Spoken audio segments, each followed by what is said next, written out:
This is Andrew S., the Irresistible Disgrace, and I would like to present Inoculation and Echo Chambers.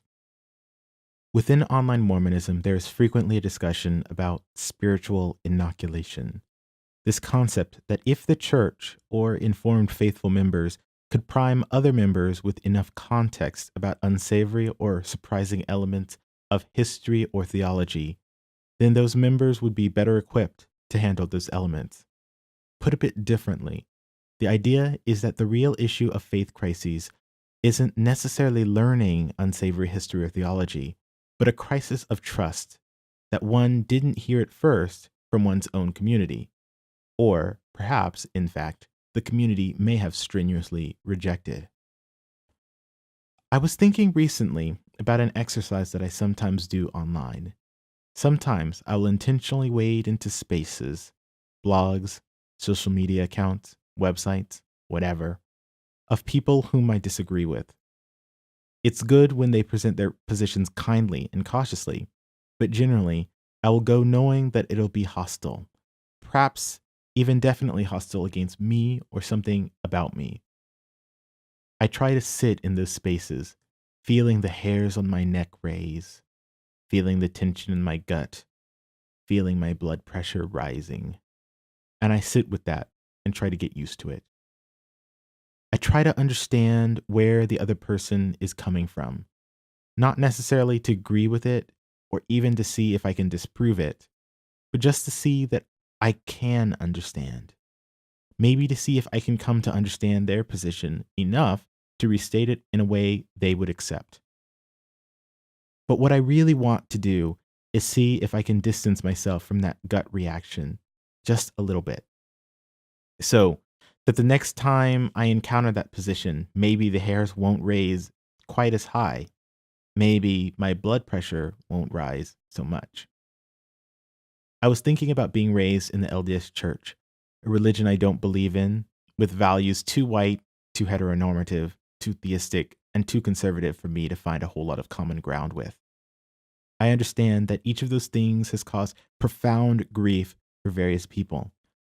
And I understand and regret that some people crumble under that weight. And yet, I can't help but feel that not only have I survived it, but I've come through at least a little bit better of a person. Not in the ways that Mormonism would want me to be, but in a way that I personally feel somewhat bettered by it. I feel that there are some scars that those who have undergone religious or faith crisis will bear, but there's also a perverse sort of strength that will also be born from the struggle. I was listening to an episode of Gina Colvin's A Thoughtful Faith podcast discussing her and other Mormon reactions to the ex-Mormon Jacinda Ardern becoming Prime Minister of New Zealand. At one point, the women on the panel lamented the fact that they could see a strong, powerful role model in Jacinda, but that Mormonism institutionally didn't support the development of this kind of strength or power. And I thought about that. I've often heard people discuss, and I've probably written about this too, the wish that they had a church that really understood them, that got them and that supported them in their spiritual, personal, or interpersonal endeavors. I understand this is why some folks ultimately convert to other religions or denominations in the first place. And if I had to admit the posts that have most inspired me to write this, I must acknowledge blog posts by Lynette at Zelophehad's Daughters, such as Stepping Out of the Big Tent, because of the sheer cautiousness of her crush with Episcopalianism. She too grapples with questions of intentionality in the decision to stay in a religion that doesn't fit well, or the decision to move to one that does. And thinking about all of that and more, I thought about this idea that even though my politics are progressive, my upbringing in a conservative religion and in conservative states has forced me to be very intentional about that.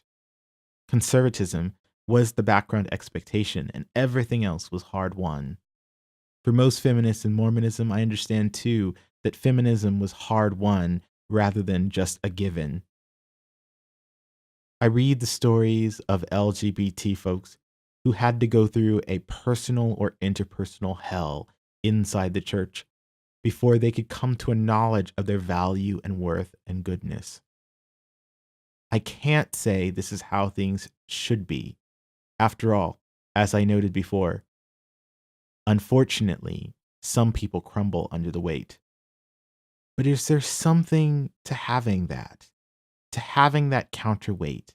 To having that hard-won intentionality of that struggle? This is Andrew S., the Irresistible Disgrace.